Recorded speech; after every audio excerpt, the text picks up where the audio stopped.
Hello everyone, how are you doing? This is MD Tech here for another quick tutorial. In today's tutorial, I'm going to show you that hopefully resolve if your Windows 10 or Windows 11 computer is not detecting a 5 gigahertz Wi-Fi connection.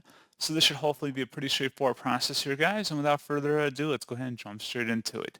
So if your Windows device is not detecting a 5 gigahertz Wi-Fi connection, your computer may only be showing a 2.4 gigahertz network, or it just might be missing faster wireless connections altogether.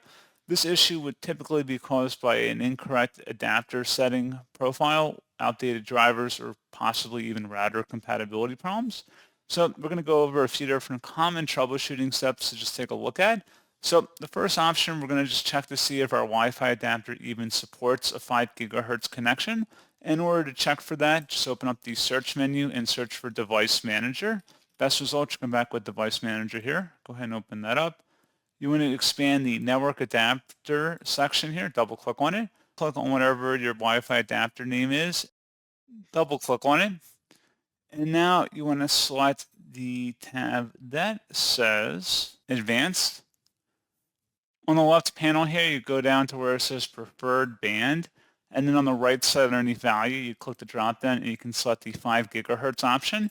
If you do not see a preferred band option on the left panel, it just means your system does not support that speed. So just please keep that in mind. There's really nothing further you can do at this point. That's pretty much the end of the tutorial, essentially. And then you can also look up your specific make and model of router and check to see if the router settings, when you go access that on your device, if the 5 gigahertz band is enabled and SSID is visible and not hidden. So that's just something you want to take a look at. And then finally, one final thing we could look at too, if we went back into Device Manager here and open that up, then expand Network Adapter again, and then just again go underneath that Network Adapter listed here. Select the Power Management tab, and then where it says allow this computer to turn off this device to save power, go ahead and uncheck that option and then select OK. And that's something else you can take a look at as well. And then you may need to just restart your computer, and then hopefully you should be good to go. So as always, thank you guys for watching this brief tutorial. I do hope that was able to help you out, and I do look forward to catching you all in the next tutorial. Goodbye.